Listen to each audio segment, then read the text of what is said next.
Overlanding is more than just getting to your destination over land, whether with a vehicle or on foot. You can do it on your own or together with other people. It's really about the freedom to go places and the adventure of getting there. The best part is to experience parts of the country or continent that would be very difficult to access, if not impossible, without a vehicle.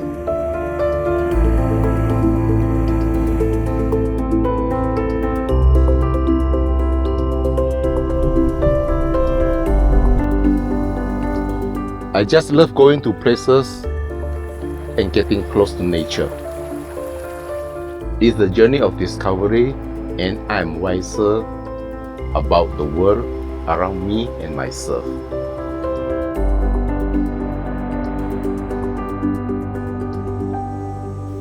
The outdoors give you everything you need to spend quality time with friends and family. The best part about camping is sitting by a campfire and having a coffee by a river.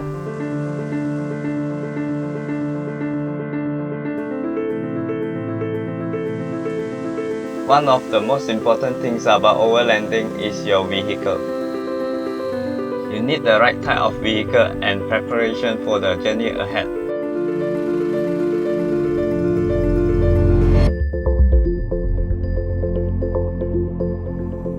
Part of me joining this expedition was to really get into the deeper side of the jungle and actually look into what has never been explored by other people, because it's so far away from town and the cities, and things are really different out here.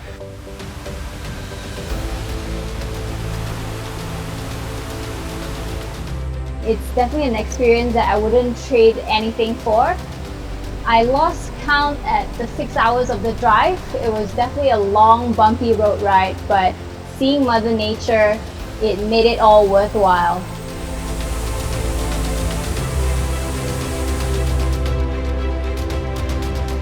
Traveling overland in Sabah is a fantastic way to see Sabah because of its beautiful landscape, the beautiful terrain, which all is natural wonder that you can see while you're traveling.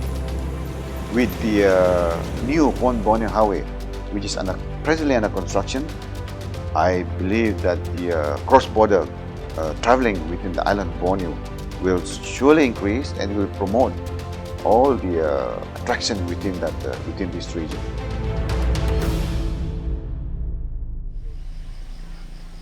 The Borneo Expedition is an adventure travel series to develop, document and promote sustainable overland routes within the island of Borneo and beyond. Each expedition will unveil the exhilaration of discovering destinations with breathtaking geological, ecological, cultural and historical features to awaken the spirit of travel and adventure in you. The Long Pasia expedition is a journey into the heart of the Ulu Padas region, in the southernmost part of Sabah, straddling the borders of Sarawak and Kalimantan. The village of Long Pasia sits at the confluence of two rivers, Matang and Pasia, and is surrounded by lush green forested hill. It is home to only about 600 Lundayeh people, a predominantly farming community that relies on paddy as its main crop. The Lundayeh people of Sabah share many similarities with the neighbouring Lundayeh people of the Kerayan-Kalabit highlands of East Kalimantan in Indonesia and Lawas, Sarawak, where they are known as Lun Bawang. Long Pasia is such a natural beauty waiting to be discovered and explored.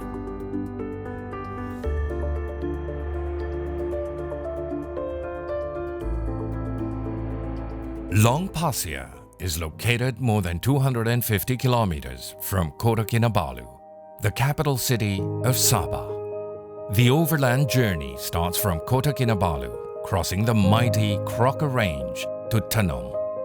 From Tenom to the road junction, there is another 90 kilometers off-road section before reaching Long Pasia. Elevation will reach 1,220 meters, the highest point, and settling at Long Pasia at 1,000 meters. weather changes to a cooler temperature. Upon reaching Long Pasia, the expedition will trek 15 kilometers to MAGA Falls.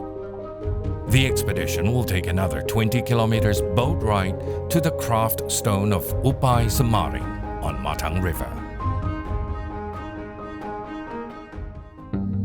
As the Borneo Expedition team was gearing up for their first adventure travel series, Mitsubishi Motors Malaysia was kind enough to support us with their all-new Triton. Mitsubishi Triton is a very good example of what consumers today expect of a vehicle. It is very comfortable inside, quite spacious, and the seats are adjustable, so very, very good for long distance driving. And on top of that, it can do everything else that a four-wheel drive can do. It has four-wheel drive traction. It's got ground clearance, it's got articulation, and we have a very big boot at the back, though it's uncovered. It can carry a lot of equipment that is usually needed for a long expedition to the interior of Borneo.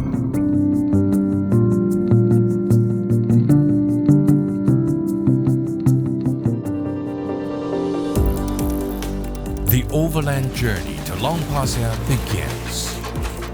Leaving Kota Kinabalu, they headed south towards Tenong, which is also the last stop of the only railway line in Borneo.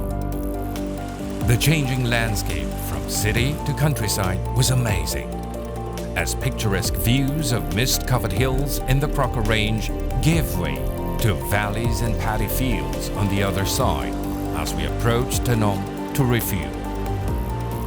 The Tenom-Sipitang Highway will be the last bit of asphalt during the journey before hitting the off-road track to Long Pasia.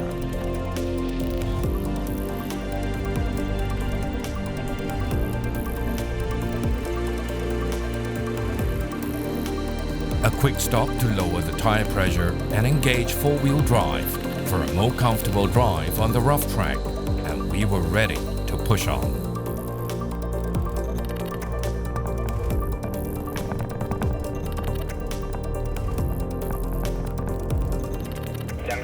Left side or right side? Right side. Okay. That way. Night had already closed in, and after an hour of driving in the dark, the expedition decided to set up camp to rest for the day.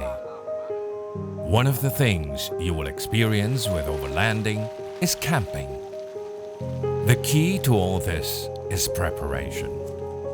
If you plan and pack well, it is one of the most enjoyable and comfortable travel experiences you can have. The less time you spend setting up camp, the more time you can have enjoying the surroundings, getting your fire going, preparing food. Storage boxes are a good choice to all your camping gears, food and cooking equipment separately for easy access. If you have bought new camp equipment or are new to camping, a good tip is to make sure you try erecting and disassembling it at home before heading out. Cooking over an open fire would be ideal on a camping trip, but having a portable cooking stove or barbecue is also very important. Use LED camping lights, which are bright and low with power consumption, to conserve energy. It's much friendlier to the environment and gets your food cooked and water boiled in a short time. Portable cooking appliances are so efficient, and you save so much time that you can cook up a full-on barbecue with all the trimmings without much fuss, and especially great when everyone's hungry after a long day on the road. The most enjoyable part of camping is to be able to relax on your camping chairs after a great meal and a long day. Brew up a cup of coffee and enjoy a great chat with fellow expedition members before calling it a night. And now we're camping here, and I must say it has been an awesome day.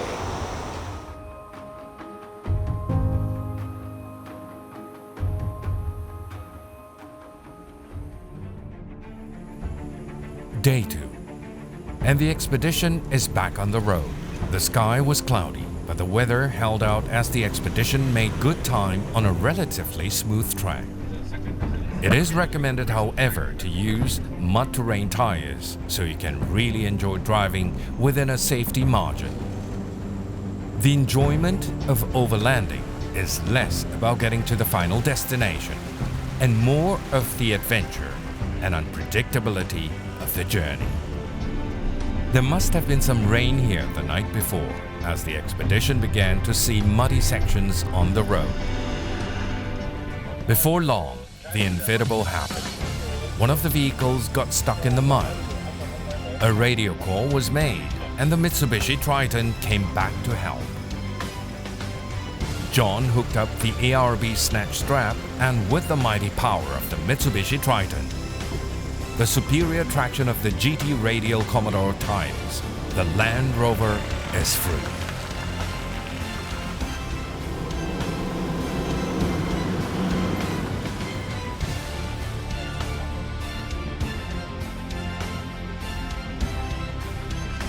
Keeping a set of recovery gears which comprises of a snatch strap, a tree trunk protector, a pair of gloves, some D-shackles and a winch sail are essential for overland expeditions. The expedition vehicle powered on to muddier sections and was greeted with more rain. After a few log bridge crossings, the expedition team reached the Mulligan River. The Mulligan River has a concrete bridge over it now. However, great care must be taken if crossing the river when the bridge is flooded. The river is beautiful when the expedition convoy crosses it.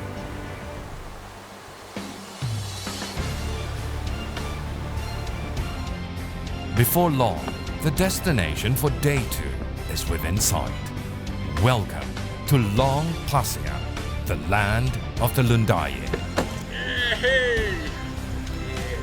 Right,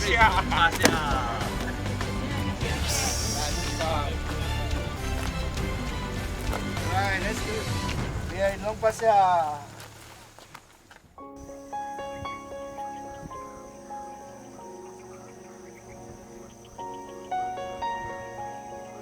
John caught up with Mudin Sia, the village chief of Long Pasia, to find out more about the famous organic rice of Long Pasia. Long Pasia ini merupakan sebuah penempatan yang sangat jauh dari Pekan. Kurang lebih 140 km dari Pekan Sepitang sampai ke Long Pasia. Dan penduduk Long Pasia ini terdiri daripada suku kaum Lundayeh yang semuanya sebagai seorang petani. Dan kalau dahulu penduduk kampung mereka bertanam padi bukit, yaitu manugal.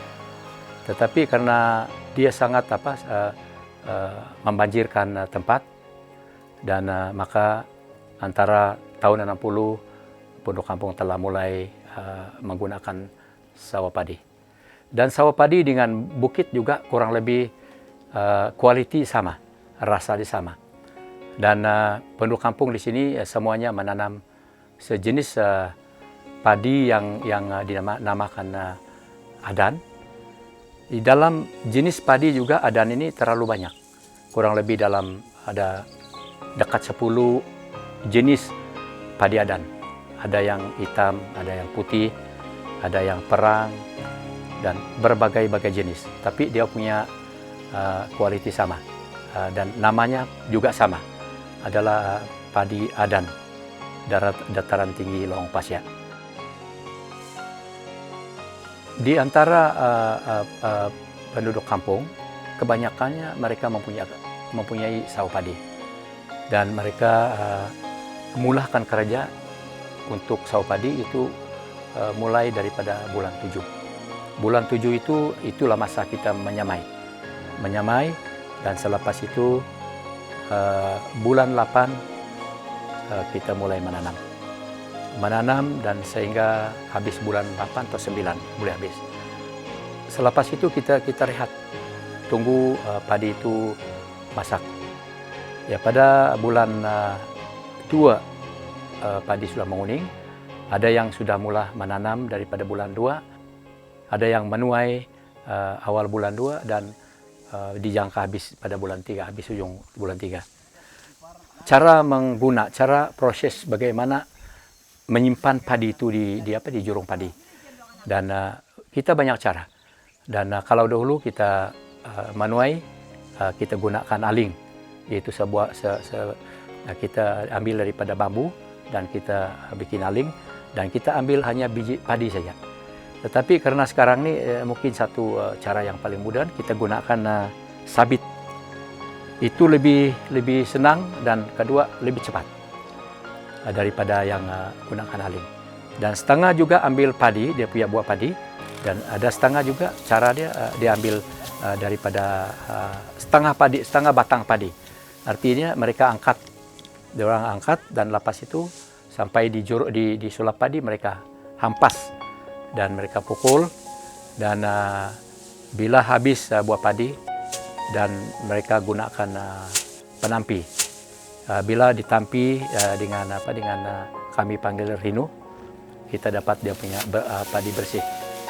Dan selepas itu kita simpan di dalam karung dan disimpan dalam jurung padi.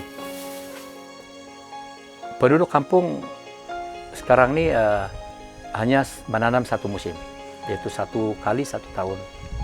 Dan karena padi kita tidak komersial, tidak kita jual sebagai komersial, dia di kalangan masyarakat itu sendiri. Dan ada juga yang berkekurangan padi, mereka boleh membeli di antara sendiri.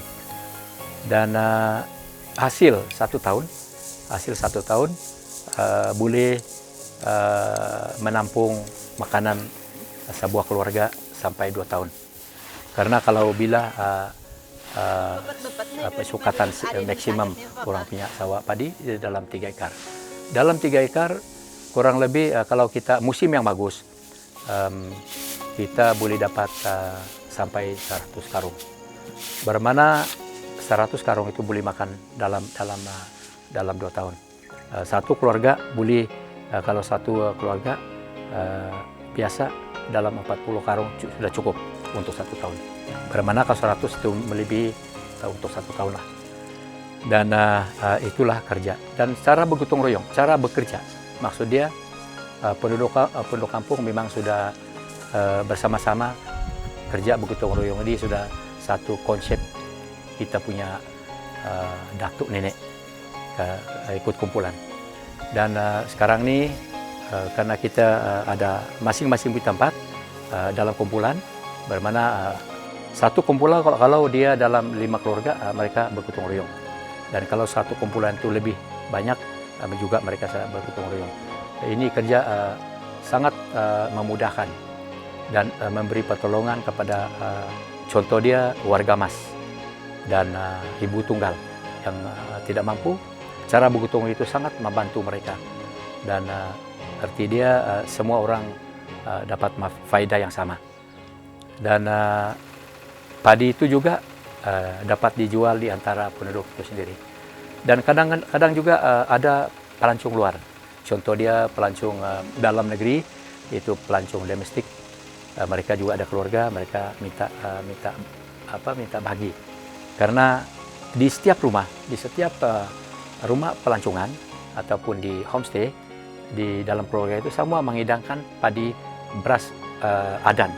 Dan apabila mereka merasa kelajatan itu padi Adan, mereka minta bagi.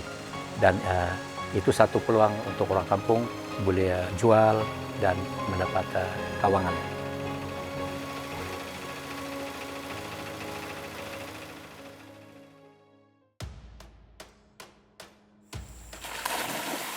Children's laughter break the morning stillness in Long Pasia as day breaks. The expedition gets ready for a 15 kilometers trek to MAGA Falls.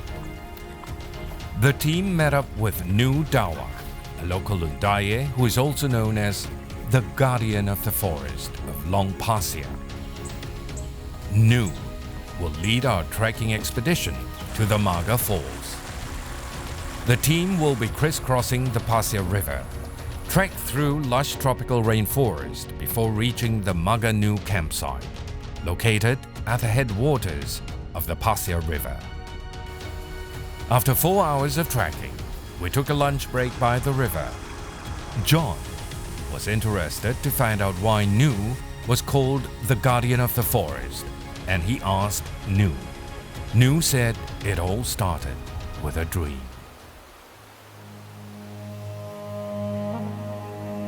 It was 1979. While in the forest, NOOH had a dream. He met an old man in a white gown in his dream, and the old man instructed NOOH to look for him at the lower reaches of the MAGA Falls. Awakened by the barking of his hunting dogs, he searched for the old man, but saw a black dragon staring sharply at him instead. Unable to comprehend the meaning of his vision, NOOH returned to his camp. On the second night, he dreamt of the old man again, this time instructing him to plant 2 species of trees on the big rock at MAGA Falls.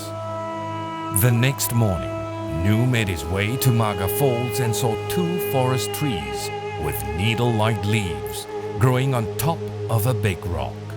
He believed that the old man was the spirit of the area and wanted him to be the guardian of the forest. NOOH has been protecting the forest of Long Pasia ever since. The expedition pushes on towards MAGA Falls. NOOH tells us that the trail that we are walking was once the pathway for Lundayeh warriors and early settlers. Today, it is a pathway for discovery. The trail is relatively clear with light undergrowth for easy tracking and spotting abundance of insects and plant life growing beneath your feet or at eye level. Traces of the most legendary Lundayeh warrior, Upai Samaring, can still be found today along the trail and at MAGA Falls.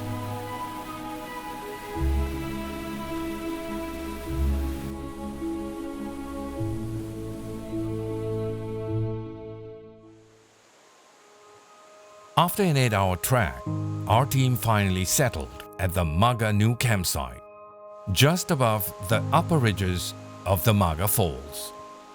MAGA NOOH campsite is 1,200 meters above sea level and has nice cool temperatures at night. As preparation for dinner bubbles over the open fire, there's enough time to freshen up. The meal for tonight will be simple, with lots of carbohydrates and protein to replenish our energy. Conversation over dinner centers on the day's adventure. Everyone is excited to share their personal highlights of the last 3 days that finally brought them here. We were glad that everyone arrived safe and sound, with the exception of a few minor scrapes and bruises.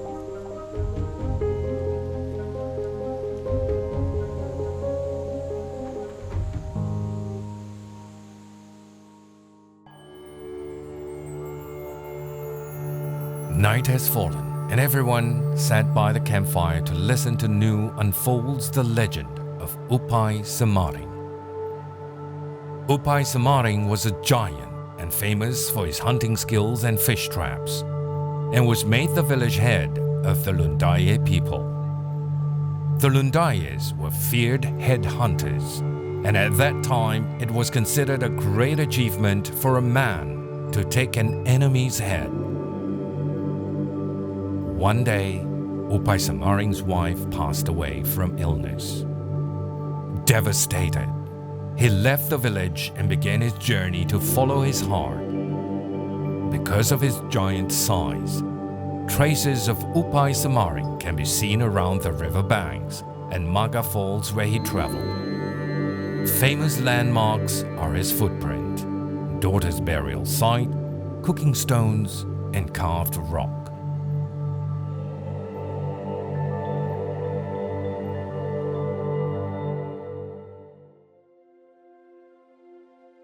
The MAGA NOOH campsite was built by NOOH and the villagers after his dream of the old man and the black dragon. NOOH said that it has been more than 20 years since the camp was built and are in desperate need of repairs. Ya, bukan senang mau bikin rumah ini. Rumah ini memang saya susah pasal saya angkat jing dari kampung dalam masa, kadang kalau saya angkat jing ini dalam masa 2 hari saya jalan, angkat pikul, bukan senang. He also said that leaking roofs and lack of facilities have caused the number of visitors to MAGA Falls and Long Pasia to drop significantly. Pasal rumah ini memang berapa tahun sudah, memang ada satu, ini sudah buruk. Saya harap kerjaan apa swasta apa yang boleh bantu supaya tempat kawasan MAGA ini maju lah. Itu yang saya harap lah sama seluruh lah. NOOH's dream is to improve the current campsite with a proper toilet and cooking area. New roofing sheets for the shelters to lure tourists back to Long Pasia again. The waterfall, remnants of Upai Semaring, flower garden, and bat cave are ample attractions around Long Pasia to offer for at least a 2 to 3 night stay. Morning has broken, and after a heavy rainfall last night, the expedition prepares for the journey back to Long Pasia. The rainfall throughout the night had turned the once gentle flowing river into a raging torrent of wild waters. The MAGA Falls was thundering down with such force that water sprayed meters above the river surface. Our guide knew, and the porters had to find alternate routes to get us through the river crossings. Long bridges were fortified with makeshift railings to help us keep our balance as we inched our way to the other side. It was an unforgettable experience that only deepened our respect for the beauty and power of nature and our trust in NOOH and his men for bringing us back in one piece. What an adventure!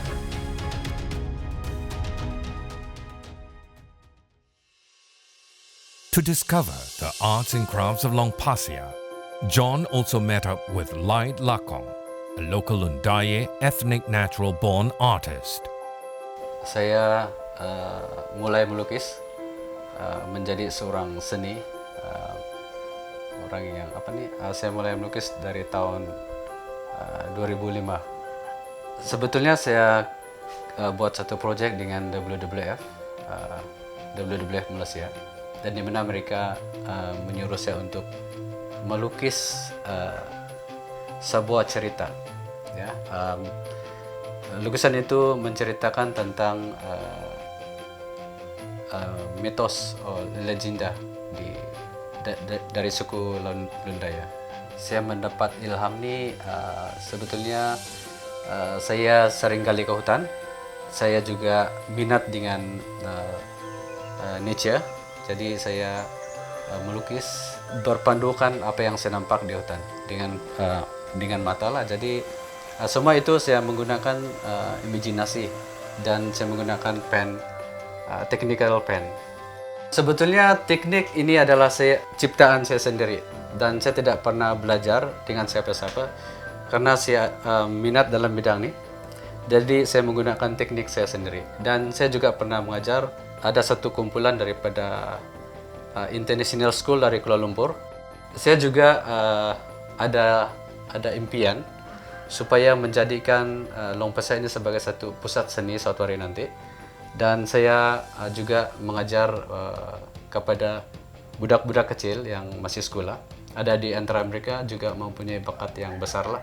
Dan saya nampak dan kadang-kadang mereka datang ke sini untuk belajar melukis dan saya memberi pelajaran dengan mereka lah macam mana teknik mewarna gitu dan melukis binatang apapun gitu.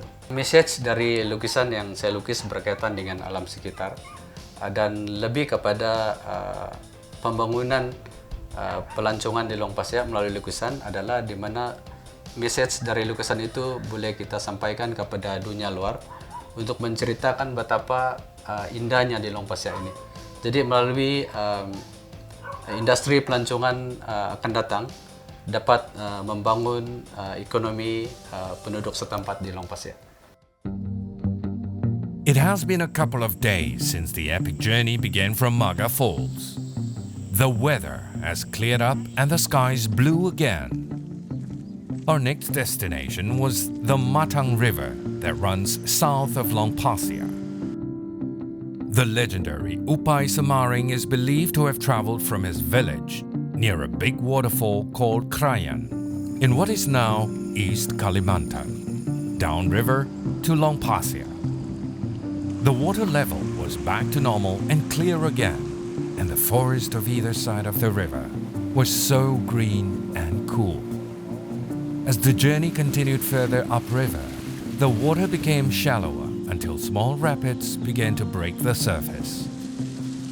We pushed as far as we could before we had to get out and start hauling the boat by hand. Legend has it that Upai Samaring used his supernatural power to engrave figures on rocks and boulders just by using his forefinger. Known locally as Batu Inari, there are several made by Upai Samaring with one similar rock carving found on a stone near Punang Trusan, close to the Sarawak Sabah border. Just as the river started to deepen, we came across some fallen branches that completely blocked our route. Nothing a little elbow grease and a sharp machete couldn't fix, and pretty soon we were back in the comfort of our boat and moving fluidly on the river again. After a 20-kilometer boat ride and river track, seeing the carved rock of Upai Samaring was really exciting. But this particular rock on the Matang River is not complete. According to the people of Long Pasia, he was interrupted by a band of raiding headhunters and had to flee the area. The rock engravings are believed to be Arit Linawa, or romantic expressions dedicated by Upai Samaring to his wife, Bao.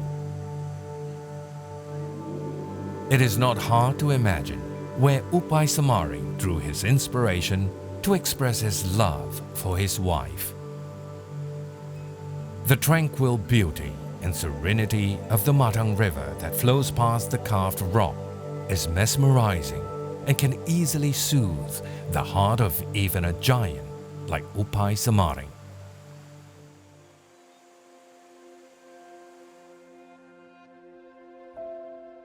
The people of Long Pasia still depend on solar power, which provides less than adequate and oftentimes inconsistent power supply, even for daily use. Water is still sourced from the river or gravity wells and is untreated. However, Long Pasia has all the ingredients to develop into a viable and sustainable tourism destination as the main income for the villagers. It has more than 20 ready homestay facilities with a capacity of more than 50 beds per day, developed and certified by the Ministry of Tourism. The best part of visiting Long Pasia is to meet the friendly Lundayeh people and to be able to mingle with a small friendly community in a true village environment. Long Pasia is also regarded as one of the richest biodiversity area on the island of Borneo, with countless number of new orchid species.